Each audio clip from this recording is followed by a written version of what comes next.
Hello, thinkers. Welcome back to another episode of me doing something. This is my long scale attempt at writing a book. Now, obviously, I haven't streamed in a little bit. It's been at least a couple minutes, and felt like I'd get back, settle in, and then start streaming again. So that's where we're at now. Granted, I'm currently traveling, so forgive the lack of apparel and decorum. I'll be settled in here soon enough. But I have, as of today, 371 pages written. That's encompassing so far 4 of the books that are on this document. So, in actuality, probably sitting at about 339 pages written for book number 1. So, it's a decent amount. But today, we're going to be focusing on portion of part 2. I've been working on the second kill of part 2, which is kill number 6. It's a Russian mobster. Part 2 takes place in Atlanta, and so each kill will go in some facet of North Georgia, essentially. Only one of them doesn't take place in Atlanta, I believe. But for this one, there is, kind of setting the scene, a massive turf war in Atlanta. I've broken it down. There will be images in the book that'll give you kind of a better idea of how everything's broken down. But essentially, there's a whole bunch of sectors that have been created, and each one is run by a gang. If you ever see anything that's underlined, like if you're a beta reader, that means that it's a working title or it's important for later. It's pretty easy for me to forget a lot of information, especially when I'm writing like this. So Sector 10 is like a working title right now, but I underlined it so I can remember it for later. But in order to kind of set the scene, get it into there, right? Obviously, spoilers. Everything's spoilers right now. If you clicked on this live stream, or if you're watching it back after the fact, and you're expecting no spoilers, you are in the very wrong place for that. If you want to read the book raw, click off. This is more for people who either A, want to, they're okay with spoilers, and they just want to see the design process, or B, it's for people who've already read the book, who are coming back to it to kind of see where the process is, or C, me. It's also for me. I like to be able to see where my thoughts are and everything. Now, we're running on some halfway decent Wi-Fi here. So if it cuts out, hopefully we'll get back. We're running Ethernet right now, so fingers crossed. However, I'm not the only one using the Wi-Fi, so we'll see. But chapter 20, again, this is a working title. It's not going to be the actual title for it. Let's see. So normally I like to go back in and read about a page beforehand of the writing, just to kind of get an idea of what I was thinking and how I want it to format. Right? So I've done a lot of, basically like a couple blurbs at the very base of a paragraph, where I'll kind of give a summary of what I want the chapter to do and where I want to take it. I call it like a half and half pantser versus plotter. So I plot a little bit of it, but then I pants the rest of it. But basically arrives in Atlanta. This time, first kill, he's doing it completely with his team. Sorry, it sounds like the cats are upstairs just being rambunctious. So this is the first kill that he transitions to with a team. Excellent. Right? They get a room, they start reconning, and get a lay of the land. Mob territory, major players, everything they want to know, right? From there, they make contact with the military and local government. They understand that this will be the start of a new chapter in clearing out Atlanta. Now, I wrote this. None of that has happened yet. Like, they get to Atlanta and they're reconning and everything. But I haven't quite gotten to the, making contact or anything yet. From there, starts the recon of her gang in specific. Watch her movements, analyze best spots, checking her out. He opts for taking her out up close and personal, since she's always surrounded by people she's a spy, a master of tradecraft, right? So she's really good at not being in a vulnerable position. So who knows what collateral could happen if he decides to go for distance with it, right? So she works at a club as a honeypot. If you don't know what that is, Google it. But she works as kind of like a liaison, helping to kind of grease palms, butterfingers, get deals from other mobsters, right? He pretends to be a mobster to get into her company, invites him in the back room for a negotiation, attacks him, fights back, kills him. Now, there's going to be a pivotal scene in, like, right before she invites him to the back and they, duke it out. And it's going to be a scene that talks about, it basically brings to light how main character is not good with words. How his entire life has been, a bludgeon with words and a scalpel with weapons. It's almost verbatim what he's going to say. But he realizes he's inadequate at even like very basic verbal manipulation, because that's not been his thing ever. But now he's realizing he's in a new world of warfare, and he needs that. So this kill is symbolic, and it's going to bring that kind of skill and expertise in it. Because it's going to be, if you followed this for any time, right? After his kill, you have the re-kill, which is him as that person trying to then find the original version of himself and take him out. So normally, depending on how deep of a subject it is that he's to conquer, how much of a time that he needs to take in order to learn the lesson that's provided with each one, will lead to the duration. So this one is 3 weeks. He spends 3 weeks as someone else because it takes a while to learn that lesson. Forgive me if the mic's going in and out. It's like a carotid pattern, and I'm still getting used to all of the new gear and everything. I've got quite the setup now. Thank you, tax return. But we'll kind of roll back here.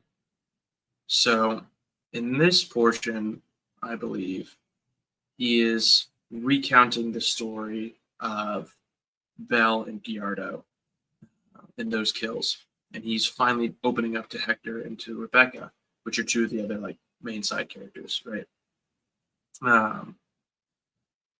Hector understands. He had been to war. He knows, right? He gets the brutality of everything. Rebecca, not so much. See, like, Rebecca does not talk to me the rest of the evening. Shower together, yet it seems we were worlds apart. As I climb into bed and turn to kiss her goodnight, she flinches on my touch. I do not sleep well. Right? Tension, obviously. Part 2 really brings in the tension in their relationship. Kind of that push and pull, will they, won't they? And I guess you'll just have to stick around and see if they will or they won't. But it is answered in the first book. You don't have to wait till book 3 for that one. But I've done a lot of dream sequence stuff. You'll notice kind of the positioning of the lines in the text. It's all very intentional. So whenever he has dreams, it's usually like his PTSD or something related to that. It could be, what's the word I'm looking for? Prophetic. It could be prophetic dream as well. But this one in specific, this is a snapshot of what's going on. So this isn't a dream. So burbs. I'm drinking decaf right now, so pardon me if I'm a little slow right now. Birds dive bomb unsuspecting mobsters holding greasy food. They swat aimlessly and curse at the pests. One drops his hot dog and tries futilely to retrieve it. By the time he gets them away, there's no evidence left, save the wrapper. Then his head explodes. Just like that. 1 second, he's there, fighting for a hot dog. The next, gone.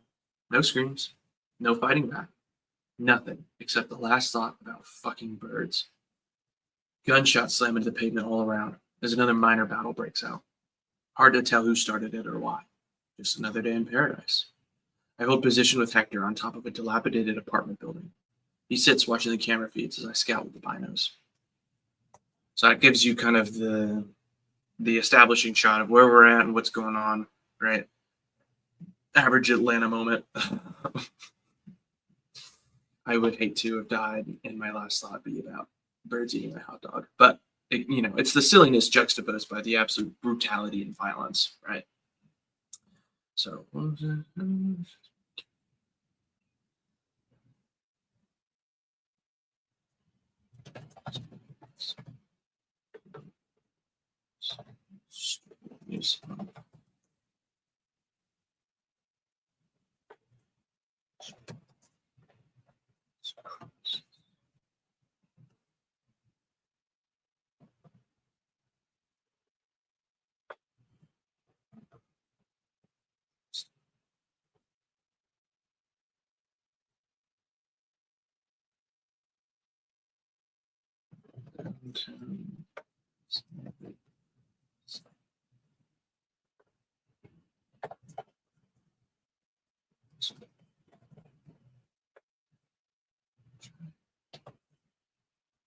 So, like, for preface, downtown, so Peachtree, Five Corners, that kind of area, if you've been to Atlanta, is the quintessential war zone, right? It's the contested area. Everybody wants to own it. There's not a great reason why.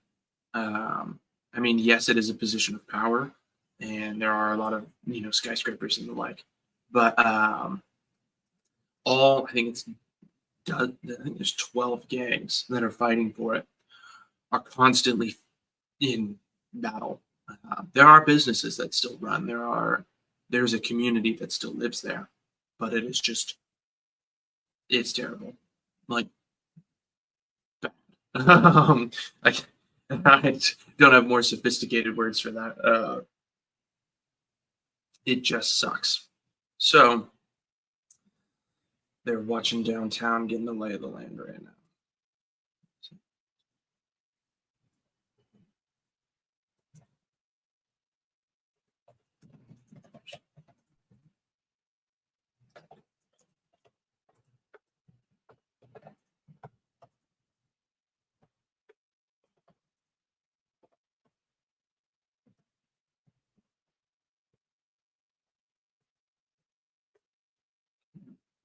Gambit? That's how you spell Gambit, right?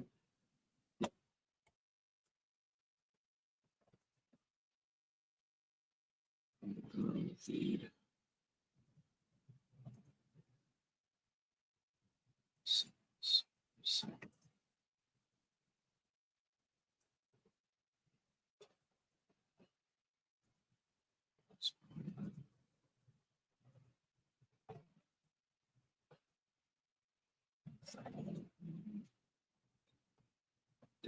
So I totally misspelled that. Yep. So fighting being continues.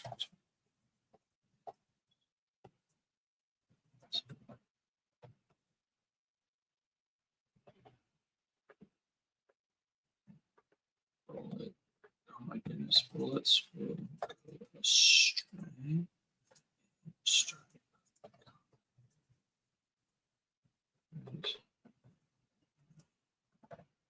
Search. Do not stop to ask why. That'd be a period or no, because it's not a question. So it would be a period. Okay. Cool. So Layla and Altair.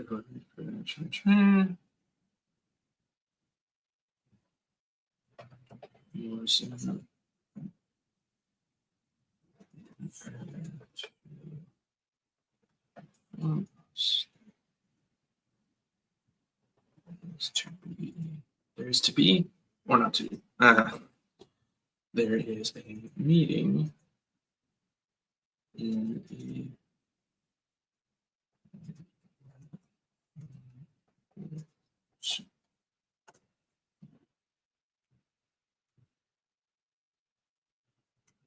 Morrison reported earlier to inform the system.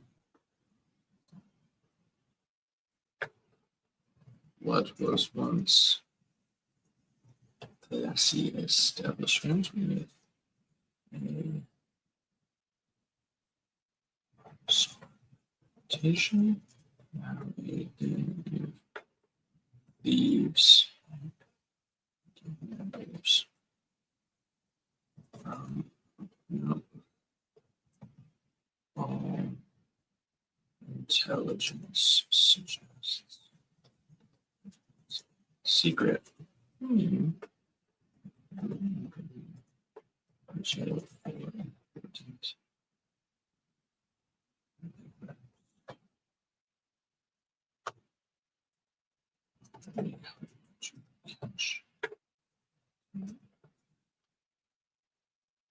We hope to use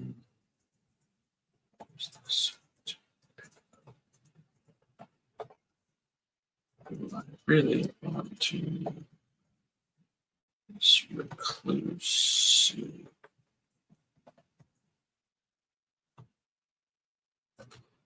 Information on him is scarce and contradictory at worst. Let me make sure. So, Raven is bad guy.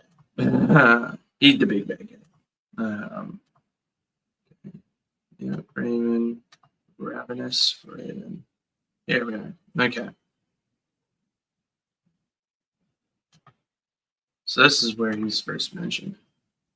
Broad strokes. Wow, you could definitely tell I typed this portion on my iPad. There it is. Yeah. My iPad doesn't like to auto. Oh my goodness! It doesn't like to tell me when I misspell things, which you can tell that I do. Oh boy.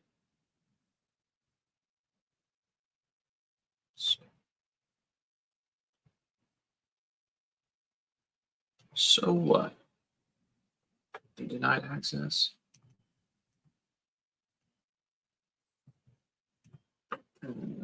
Cool.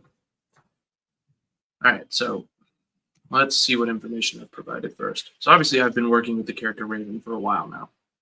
So I know all of his stuff, but I need to make sure, like one of the big points, especially going back in and editing things, is to make sure that my information is consistent, that there's no plot holes, and that it's introduced in a timely fashion, right? You don't want to give too much away. You need to have it be like a little chipping block, essentially, where little bit by little bit, you learn more and more about the character. He is pivotal for pretty much the whole of part 2. And he's an important character throughout. Evil. But not, never mind. There's no nuance. Evil, bad guy. Okay, so Raven, mysterious head of the Crows gang. Again, working title. I thought it was cheeky because I named him Raven. I was like, I wouldn't be funny for the birds. How much you know about him apart from his cunning and ability to have never been caught? I don't like the way that sounds. How much is known about him apart from his cunning and his ability to never get caught? There we go. Oh man, excuse me. No one even knows what he looks like. His gang has been responsible for a number of high-profile assassinations and kidnappings. Most notably, they are loosely attributed to taking the daughter of the mayor. Though they are silent regarding the claims, the mayor is insistently took her. Still no ransom. Very little hope. Poor bastard. Gross, Gino's gang is the other major threat. The first entrepreneurs that expanded outside Atlanta, apparently they own multiple satellite cities throughout Georgia. From these, they own the imports into town, stranglehold on commerce and illegal movements. Smart. Whoever runs it for claiming it that so quickly. There we are. Cool. I don't like slouching that much. Okay, so that is the first time we've been introduced to Raven. Right, so cool. Now we pick back up 3 whole chapters later. Wowza. Information who I really want to know about is this reclusive Raven. Information who is scarce at best or and contradictory at worst.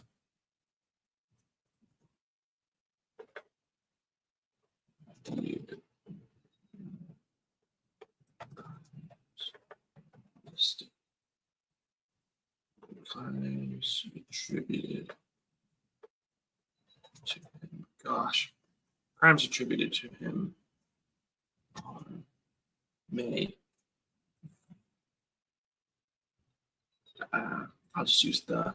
I try not to use the word the if I can help it. The crimes attributed to him numerous and bone showing.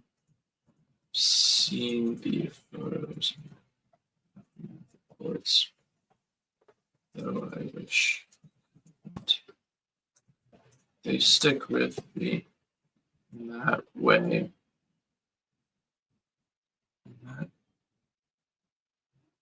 They stick with me like many other horrors that I've seen. He gives me psychopathic vibes, though without concrete evidence. It's all so, obviously, we get to meet Raven. It is not till pretty much till chapter 32, 31, 32. So he's got to have some mystery built up behind him, is my thoughts. All right. He's got to have like a suspense. So that way when you meet him, you're like, ooh. Because he has, as all good villains do, a monologue scene. And it kind of gives you the whole lay of the land. And that monologue scene should be, oh, you should start connecting the dots. And you're like, oh, whoa. That's the reaction I hope for, at least. But we'll see how people actually react to it. Because I wrote chapter 32 and 33, I think that was the second or third chapter I wrote. So I like writing the ending first, or at least close to the beginning, and then writing the beginning last. I find that I can direct things towards the end a lot easier once it's written. And then the beginning is almost the hardest part to write. So it's where do you start? How do you start? For that reason, I haven't written chapters 1 and 2 yet. And I really don't, I don't intend to until I'm done with everything else. Because I have an idea in my head of how I want the story to begin. But the story will tell itself and begin itself. I probably won't be the one who picks that. I'll look at it and be like, oh, obviously this is how it starts. This is always how it started. But it is yet to reveal itself. I've got some running ideas. I've written an intro already. It's a page and a half intro that just gives you that cold open, essentially. I don't know if that's going to be the right terminology for it, but it gives you more information to really hook you. So that way in chapters 1 and 2, as you're kind of getting that establishing shot of his life before you have the inciting incident, which is end of chapter 2 into chapter 3, where then he has to decide oh crap, what do I do? It's easy in those moments to tap out. This sucks, right? Especially if you don't have a reason to like a character who's unlikable. And that's kind of what the intro does. In fact, you know what? I'm talking about it enough. I'm just going to read you the intro because you're special and I like you. All right. So I've got the foreword to the beta readers, but intro.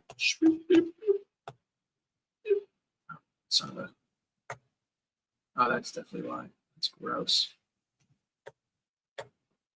Google Docs for the win, baby. Okay. Flames crackle below me. The city is ablaze. Bombs cascade down, delivered from freedom-seeking planes above. City districts, once full of life, are engulfed in gunfire as ground troops clear their way to me. I stand alone atop the parapet of the Capitol building, overlooking the carnage I helped create. No one can prepare you for war. Even still, the moment is hard fought. So many men died to bring about this day. My friends, my family, gone. All in the pursuit of a victory that they will never see. Yet it feels so hollow without them. I look at my hands, still covered in fresh blood. How many lives have these hands taken? How many more can they take? The body of the Emperor lay still next to me, his eyes glassed over, a rueful smile permanently etched on his face. Behind me, my remaining platoon toasts to victory. I do not join. How could I? The stain of today will be held by me as leader. My plan, my attack, my folly. To think that a decade of fighting would lead to this moment. Where do I go from here? I belong nowhere. My heart and soul have been taken by this war, my spirit forever tainted. Glasses clink, revelry is had. My eyes show the fire before me, entire city blocks reduced to rubble. These people had nothing to do with this, but in the eyes of the army, they are complicit. How are we better than they are? How am I better than him? With his dying breath, he taunted me. His words find their way into my head, worming deep inside, forever buried with the iniquity of today. I know that today is the last day of my life. There is no further. There is no tomorrow. The enemy learned that the hard way, as did I. My brain keeps replaying those words over and over and over and over and over and over and over, forever condemned to this fate, knowing that for all his faults, the Emperor was right. Because the ending is always the same, no matter the journey. All the ways we kill end in death. Ooh, I get chills reading that. Ooh. Man, who wrote this? I'd buy this book.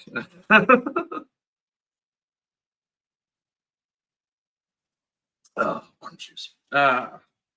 So that's obviously the intro, right? It's very it hooks you. At least it hooks me and the two other people who've read the intro. But I think that encompasses very well what's going on and what book you're kind of getting into, because there are a lot of flashbacks in this book that I really have to hammer out. But the most important, like the quintessential one, right, is the final invasion in China. So, main character is chosen as the lead of a task force Anilo. And he is given the mission parameters of invading mainland China in order to secure a beachhead for the eventual invasion. Well, he suggests to his superiors that he doesn't like that idea. He thinks that his team should storm the capital. And the commanders are like, well, as long as you secure the beachhead and make sure that we'll be good for that, for the initial invasion, then we're good. You can do whatever you want beyond that. Just, try not to die and all that. So he recruits a task force of a total of 30 people, himself included, all walks of life, all throughout, all four branches. And he takes them with him.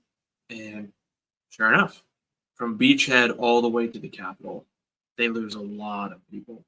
But he makes it to the capital, and one of the pivotal scenes that I'm going to have near the ending, probably third kill near the end, because that's kind of like the all is lost situation, and I think that'll be a good flashback. But he will, once he gets to the capital, he has his remaining men go to different districts and start lighting fires and screaming out like Chinese, the Americans are coming, the Americans are here, right? Just straight up psyops them. And once the fires start spreading and people start panicking, the military can't control it anymore, and they're able to use that as a smoke screen to get to the Capitol building. They take out the few guards that are there, they storm the Capitol, and then once they're inside, they're splitting off, and eventually only 2 of them are able to make it to the top, into the throne room. And that's where main character and his buddy are able to, buddy takes the guards, main character takes the Emperor, and, for honor, they go fisticuffs and they beat the crap out of each other. And in the very end, as main character is strangling him, the Emperor taunts him and says those words. And those are obviously those words are the backbone of the entire book. It's the title of the book. You said the title of the book in the book. You did the thing. So once that's done, and he kind of sees that, and he stands up and he looks out, and they call on the signal. Right? They're able to lower down the power grid, so the anti-aircraft guns no longer affect the capital. Because at this point, the beachheads are being stormed, and so the coalition forces, it's the CFF. I can't remember the own acronyms I made up. I have a list somewhere because acronyms are the bane of my existence. But they are then able to send in just a buttload of bombers and fighters, and they start just carpet bombing the entire city, leveling it out of, aggression, anger, justification, however you want to do it. And main character sees as the first bombs start dropping and just eviscerating city blocks. He goes, "Are we the bad guys?" He has that moment where he's like, like obviously these people are bad, but like, I don't know about us. Like we kind of might be bad too. And he can't express that obviously because his troops are so excited and they're like, "Holy cow! Like we did the thing!" They're drinking to victory, and he just has this hollow existence, realizing that ultimately everybody that he's fought for is dead now for the most part, and that he can't even remember why he joined. He feels so hollow, so empty. Like he did it, he won, but at what cost? And so that is then propelled into his life in the present day, and gets you that further idea of how messed up inside he is. Obviously, we don't see that. We only see the little snippet that I read to you for the intro to give you an idea of like, okay, war hero comes back depressed, right? Everyone loves him, celebrates him, but he doesn't feel he deserves it. He feels very empty, very hollow about it. This coffee is so cold. I just want warm bean water, but can't have that. All right. So, let's see where we at. I always rabbit hole. I know I do. Crimes shooting him numerous punctual photos in the reports, which I have not. They stick with me. Seen without copy witnesses.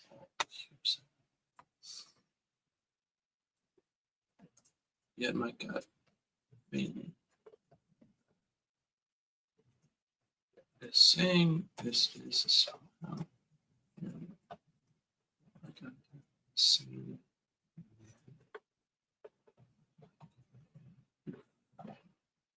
Perhaps different.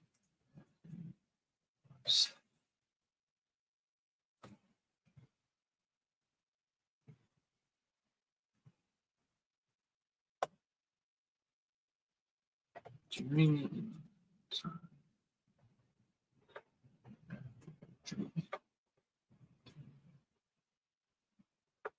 Army, God, Army, National.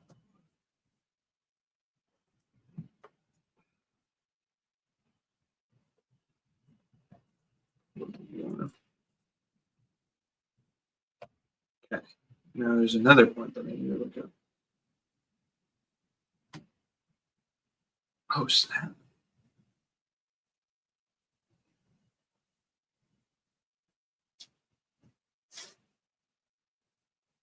Have I not spoken about this yet?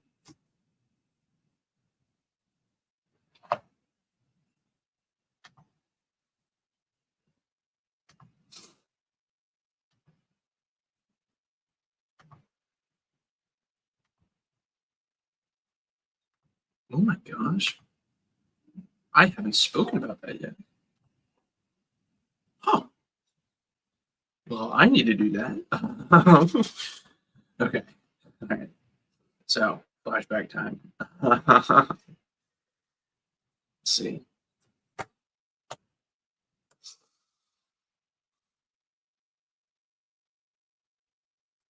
After having so click always told me never to follow these steps.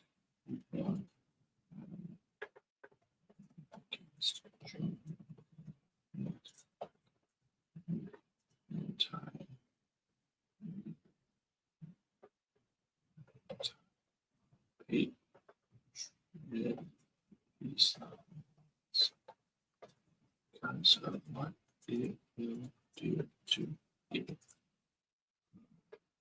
His time is forever. See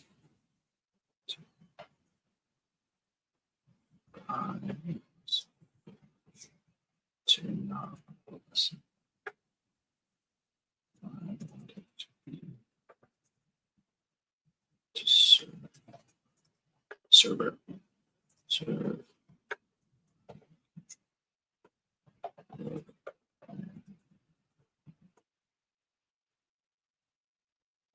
We spoke times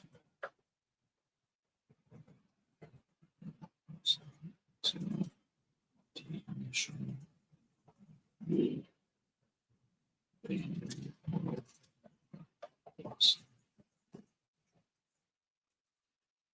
America made it. Isolations due to the technology boom, fusion. However,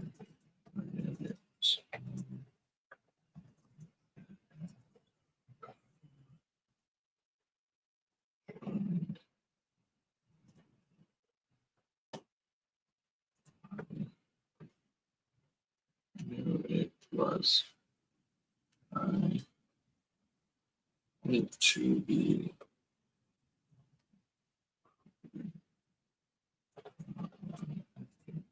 speaking.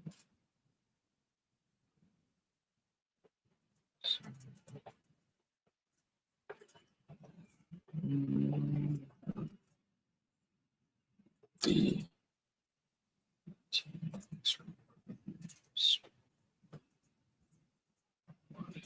be special.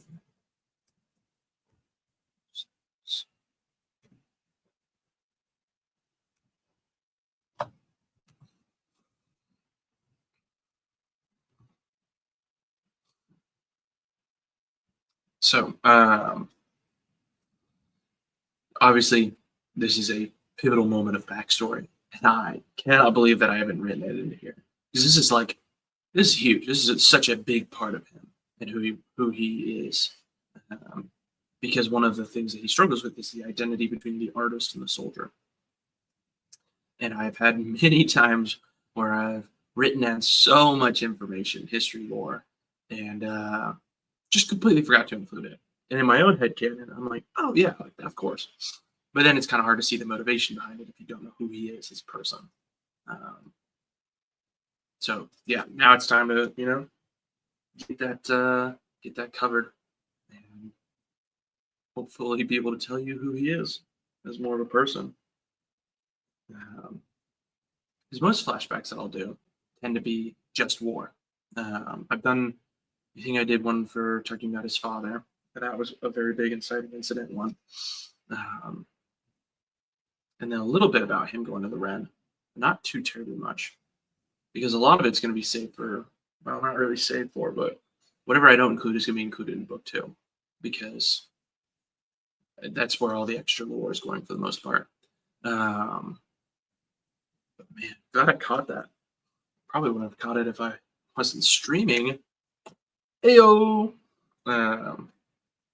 Not that anybody's watching right now, but for those who do watch it after this is posted, thank you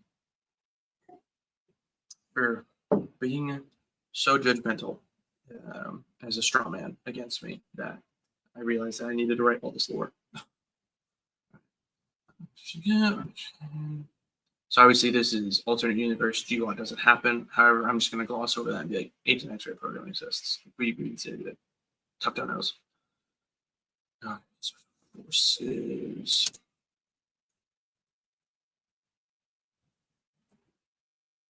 Two weeks after signing up. Ship to Fort Benning.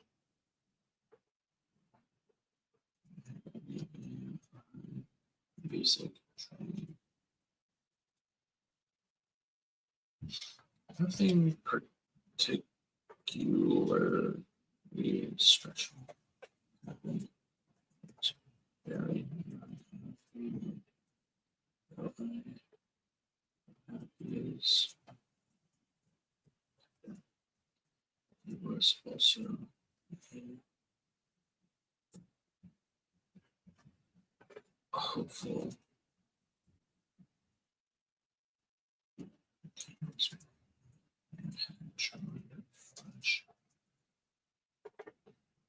High school.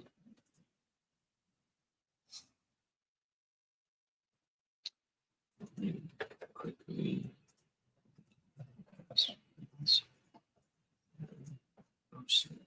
Together.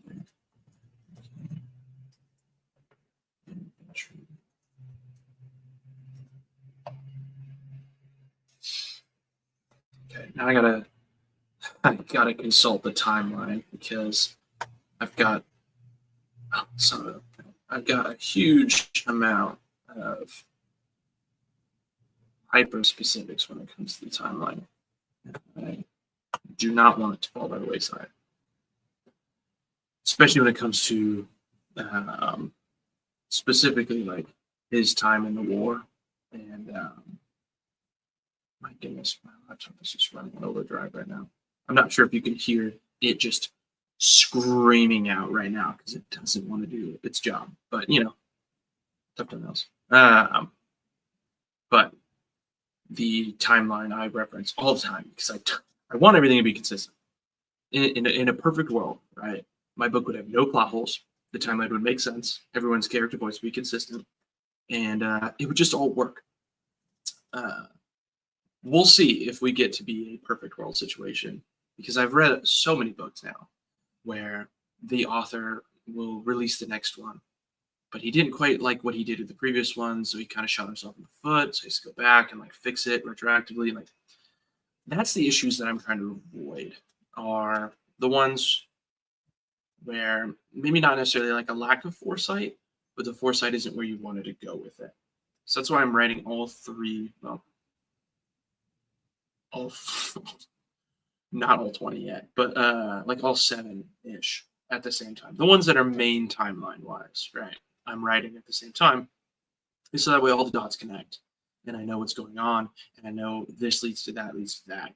And I'm not worried about a plot element or a piece that's going to just be like a wedge in the wheel, for lack of better allegory. But the master timeline helps keep me in track with that. Bum, bum, bum, bum.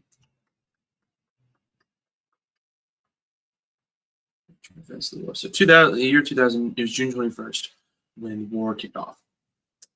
So we're going to have him join January. So that way he can finish all of his training as war kicks off.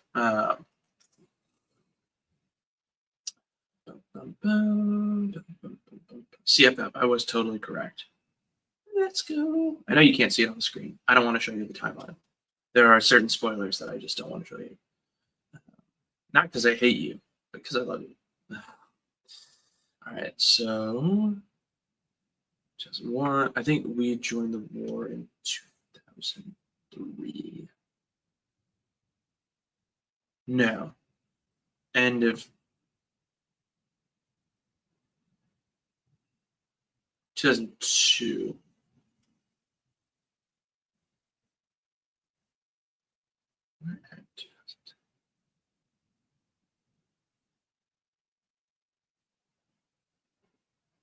So CFF versus CTAP.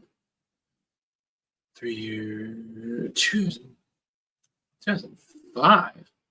Where did you come from? Oh, what the heck?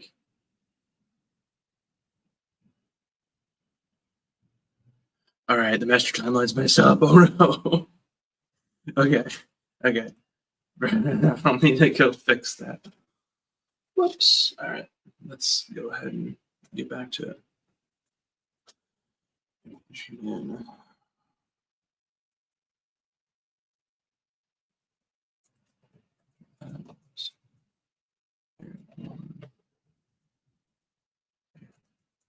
Salt. into the selection. SFS secret, and the exact details are around it. As selection was grueling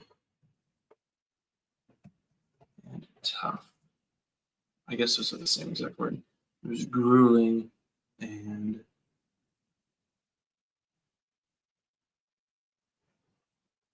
it was grueling. That's it. It was grueling. Like gruel. I love me some gruel. It was grueling. Tough. Made us realize what we were in for once the actual train started. Neither of us are quitters and would left.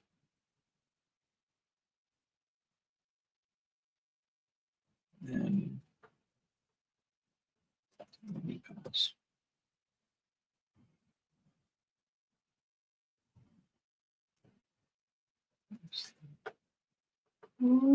Yeah, 2 and 4. We passed.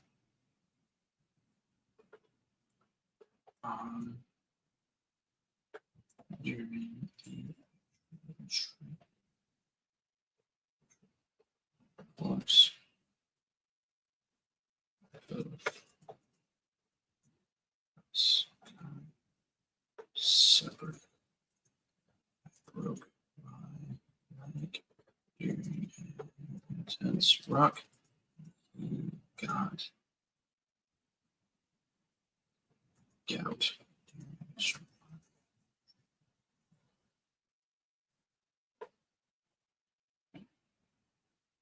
That was the last.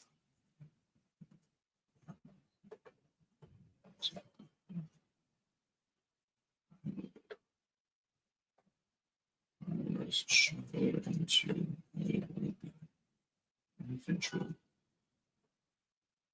Interesting. I was shoved into a regular infantry unit.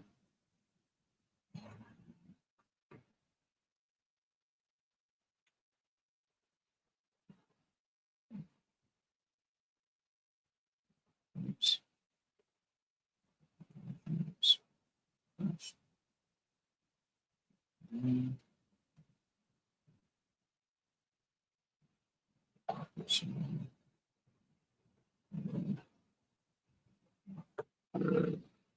Unity.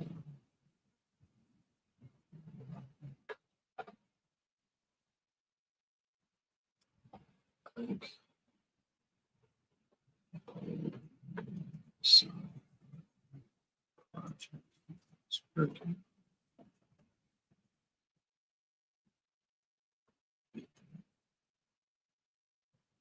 To force him to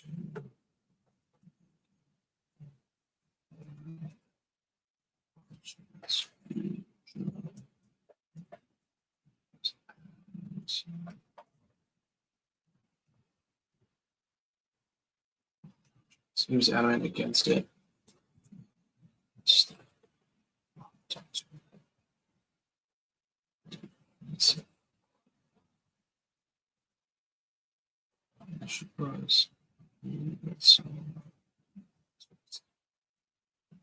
on.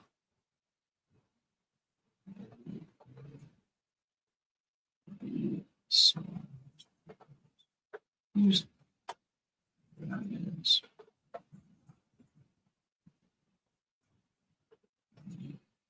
Mark 1. Mark 1, baby! Mark 1.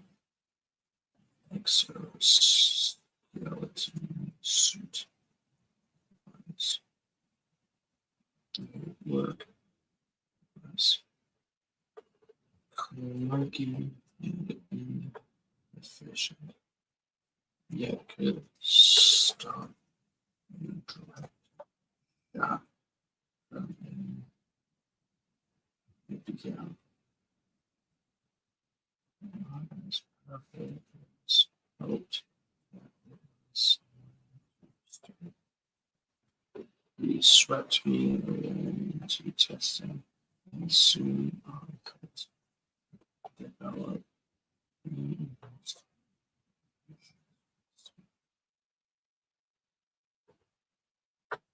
to keep my identity a secret. Make sure no issues would abduct me. Pilot.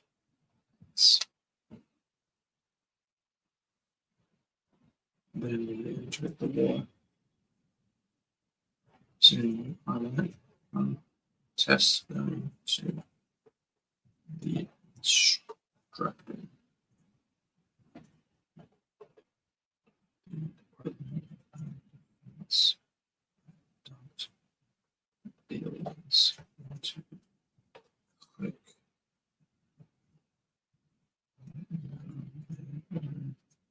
Ready to cash in. I taught the first few rounds of school, which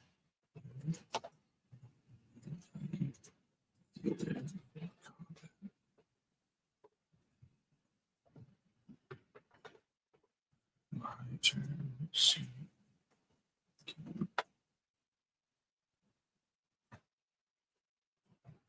The finalizing a curriculum and spinning up the others to be instructors. I left for my first.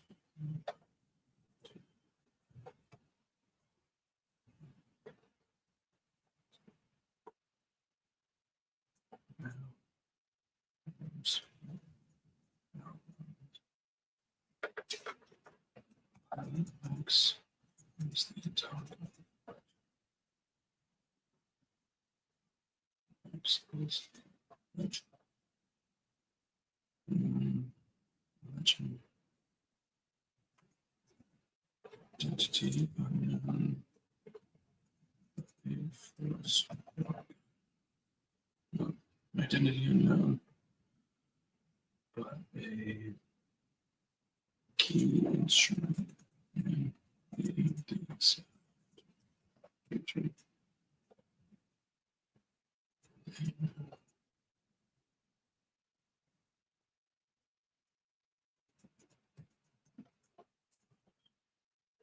So,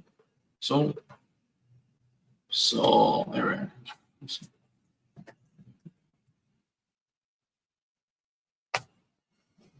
Okay, so, oh man,